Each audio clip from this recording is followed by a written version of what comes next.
there are those people who might have a different perspective from you, and as you say, there's still that relationship that you want to maintain because there's a goodness that you see in them, and that's not so different from you. And then there are those people who are the ones in power, or the ones who are breeding hatred as the way they know to feel alive and to get what they want. And I'm wondering, with those, I've been reflecting on the Buddha's words, and Martin Luther King said something very, very similar about hatred never ceasing by hatred. Hatred only ceases by love. This is an ancient and eternal law. How, in your own heart, do you keep from responding with hatred or ill will with people who are intentionally, knowingly hurting others in one way or another, through power or through propagating othering and hate? Well, I don't think, it's not that I haven't felt, profound aversion. Profound aversion is different than hatred. Hatred has this feeling of something you dwell on.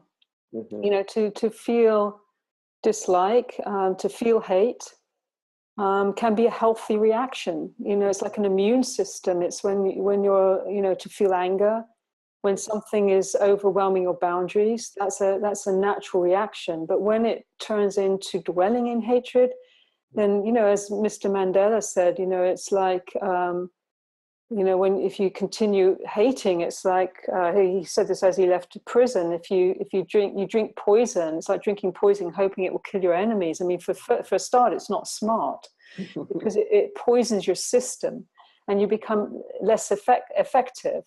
Mm-hmm. So I think the hatred and the aversion and the anger is a sort of red light going off saying something's really wrong. Mm-hmm.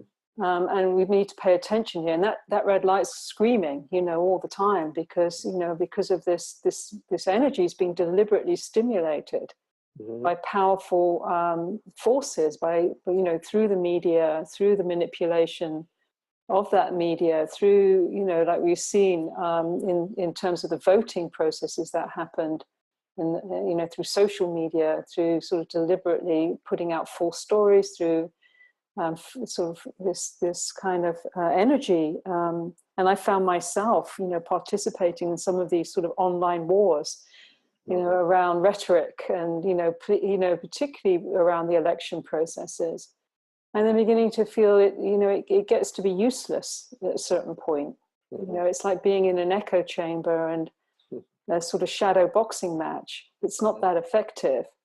And you land up feeling upset and disgruntled and angry, and at the end of the day you don't need that energy, but you do need to have some clarity and some focus to really consider how can I and we respond effectively, and particularly if it's we, to realize when you're working with systems, it's not about I so much, it's really about we, that we have to be a collective response. And that's partly why I wrote the book Time to Stand Up, because of realizing that the Buddhist community, the mindfulness community, Dharma community, yoga communities are huge resourced communities. And we've sort of approached awakening, all of us, and myself included, as a sort of personal journey, with the Sangha as a sort of a support background, but not really understanding ourselves as as really engaging and offering something at a systemic level, at a political level, as a voice, as a lobby, as representing our values. Mm-hmm. So it was, to understand that maybe if we're going to have to take on forces that would destroy the whole planet, and we should make no mistake about it, that is actually what's happening. Mm-hmm. And that some of this consciousness is so denuded from any humane empathy, that they would rather take down and destroy everything before they actually let go of their power. Mm-hmm. Then we have to actually really consider, shouldn't we be responding by a collective naming and standing for the values that we hold dear, a sustainable world for future generations, for the right for all to belong and have the support that they need, through social programs, through civil rights, through just laws, and so on. These are the things that we all hold dear, through compassionate society, not just through a sort of a mean streets kind of dog eat dog kind of society. So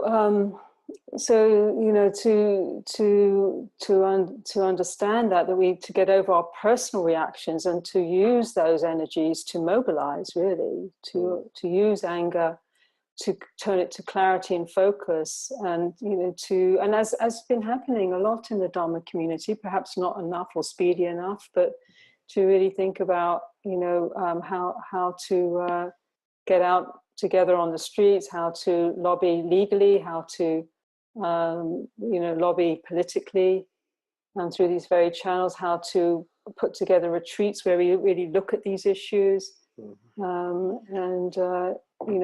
That to me is more effective in terms of how we can respond, just getting caught in the spiral of aversion.